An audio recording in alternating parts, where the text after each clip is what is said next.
Oi, meu nome é Lara, eu sou estudante de Arquitetura e Urbanismo na UFJF e realizei o projeto de iniciação artística chamado Arquitetura Viva, o Sentido da Matéria. Esse projeto foi uma iniciativa da Pró-Reitoria de Cultura da UFJF. A forma como experimentamos os espaços varia muito de pessoa para pessoa. Depende da arquitetura, mas também depende da disposição individual de interagir com o espaço. Os sentidos em arquitetura são peças fundamentais que devem ser estimuladas a fim de criar espaços de verdadeira qualidade. O trabalho se dividiu em 3 etapas. Primeiro, uma revisão bibliográfica com autores que tratam do sentido em arquitetura e do sentimento que tornam os espaços lugares. Os processos sociais e psicológicos relacionados à transformação do espaço em lugar. Segundo Tuan, um espaço se torna lugar por meio de uma série de relações emocionais que se cria com o espaço. Assim sendo, os lugares são construções sentimentais, mas também sociais, uma vez que os contextos influenciam diretamente nas percepções relativas ao nosso entorno. A segunda etapa consistiu nas atividades de campo, onde foram visitados espaços icônicos da cidade para captar os sentimentos da pesquisadora nos mesmos. No Parque Alfred foi percebido um contraste enorme entre silêncio e barulho, cidade e natureza, passagem e permanência.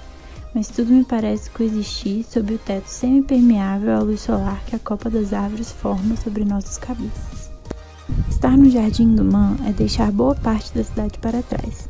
Não porque o barulho diminua, ou mesmo que não se veja mais o trânsito, mas talvez justamente porque ainda se tem a noção do centro urbano acontecendo, mas sem se estar dentro dessa dança caótica.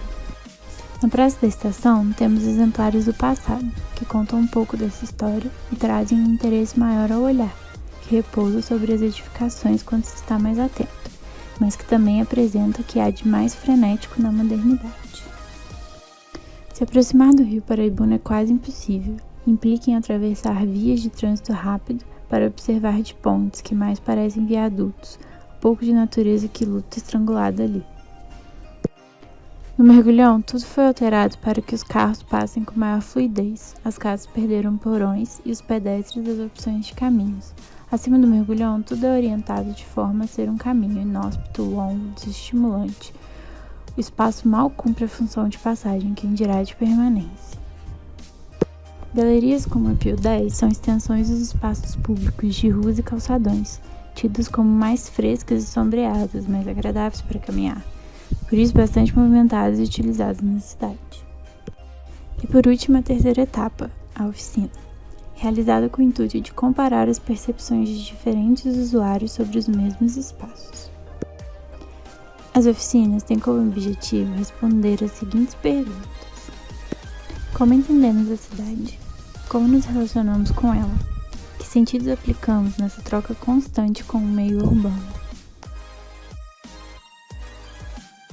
Existe apenas uma forma de perceber os espaços? Qual a pluralidade de possibilidades de emoções que só um espaço pode provocar? É possível projetar essas sensações, sendo elas tão distintas?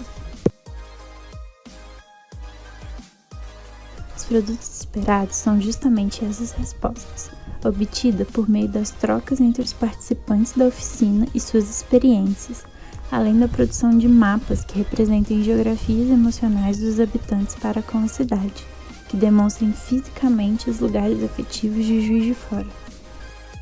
As oficinas serão realizadas entre março e abril de 2020 e as inscrições estarão abertas em breve.